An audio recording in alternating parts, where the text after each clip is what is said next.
Chittoor MP కార్యాలయంలో జరిగిన విలేకరుల సమావేశంలో ఎంపీ ప్రసాదరావు మాట్లాడుతూ ఇటీవల జరిగిన పార్లమెంటు ప్రత్యేక సమావేశాల్లో కేంద్ర ప్రభుత్వం లోక్సభలో ప్రవేశపెట్టిన నియోజకవర్గాల పునర్విభజన మహిళా రిజర్వేషన్ బిల్లులకు సంబంధించి ప్రతిపక్షాలకు అవగాహన లేకపోవడం వల్లే వీగిపోయిందన్నారు. మహిళా రిజర్వేషన్ బిల్లు 2023లో ఆమోదం పొందినప్పుడు అందులో ఒక క్లాజ్ ను రూపొందించారని, జనాభా లెక్కల సేకరణ పూర్తయ్యాక డీలిమిటేషన్ ప్రాతిపదికన నూతన రిజర్వేషన్ బిల్లు రూపొందించి అమలు చేయడమే క్లాజ్ ఉద్దేశమన్నారు. ఆ మేరకు డీలిమిటేషన్ బిల్లుతో పాటు మహిళా రిజర్వేషన్ బిల్లు ప్రవేశపెట్టడం జరిగిందన్నారు. 1971 నుంచి పార్లమెంట్ సభ్యుల సంఖ్య పెరగలేదన్నారు.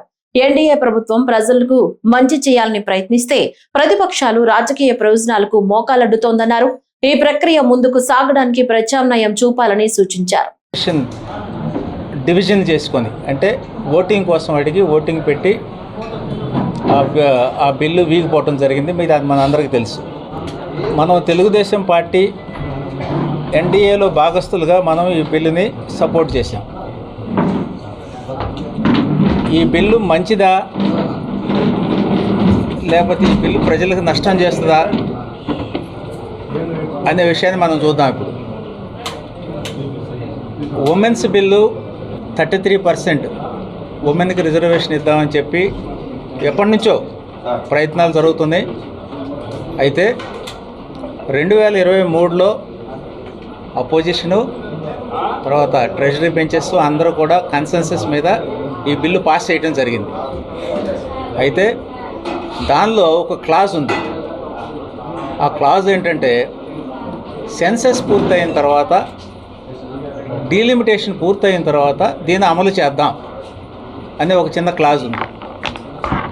ఆ క్లాజ్ ద్వారా ఇప్పుడు అమెండ్మెంట్ బిల్ పెట్టాల్సి వచ్చింది. ఇప్పుడు చాలామందికి డౌట్ ఏం వస్తుందంటే 2023లో పాస్ అయిపోయింది కదా, 2024 ఎలక్షన్స్లో దాన్ని ఆచరణలో పెట్టాలి కదా, కాకుండా ఇప్పుడు మళ్ళీ దానికి అమెండ్మెంట్ అంటారు ఏంటి అనే డౌట్ ఉంది చాలామంది. అయితే ఆ ఉమెన్ బిల్లో ఉన్న ఈ క్లాజ్ వలన దాన్ని సవరణ చేయడానికి ఇప్పుడు 2026లో ఏప్రిల్లో కాన్స్టిట్యూషనల్ అమెండ్మెంట్ ద్వారా దాన్ని సవరణ చేసుకొని వీళ్ళకి రిజర్వేషన్ ఇద్దాం అని బిల్ ఇంట్రడ్యూస్ చేయడం జరిగింది.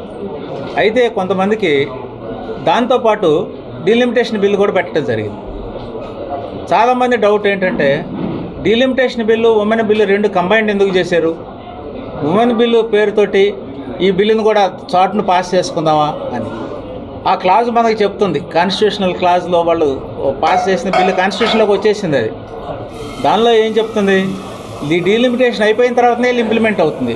కాబట్టి డీలిమిటేషన్ పాస్ చేసిన తర్వాత మనం వీళ్ళకి రిజర్వేషన్ ఇంప్లిమెంట్ చేద్దాం, 2029లో దీన్ని ఆచరణలోకి తీసుకొద్దామని ఉద్దేశం.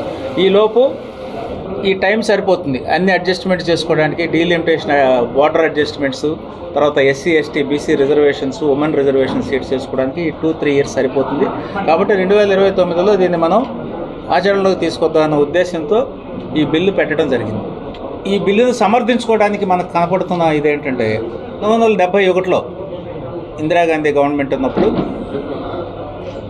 ఈ దేశంలో పాపులేషన్ ప్రజలు విపరీతంగా పెరిగిపోతున్నారు, దీన్ని కంట్రోల్ చేయాలంటే 543 సీట్లని మనం రిస్ట్రిక్ట్ చేద్దాం అని చెప్పి సీజ్ చేశారు. 42nd అమెండ్మెంట్ కూడా కాన్స్టిట్యూషనల్ అమెండ్మెంట్ కూడా సీజ్ చేశారు.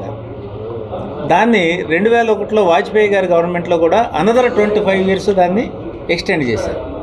అంటే 1971 నుంచి ఇప్పటి వరకు 543 సీట్లే ఉన్నాయి.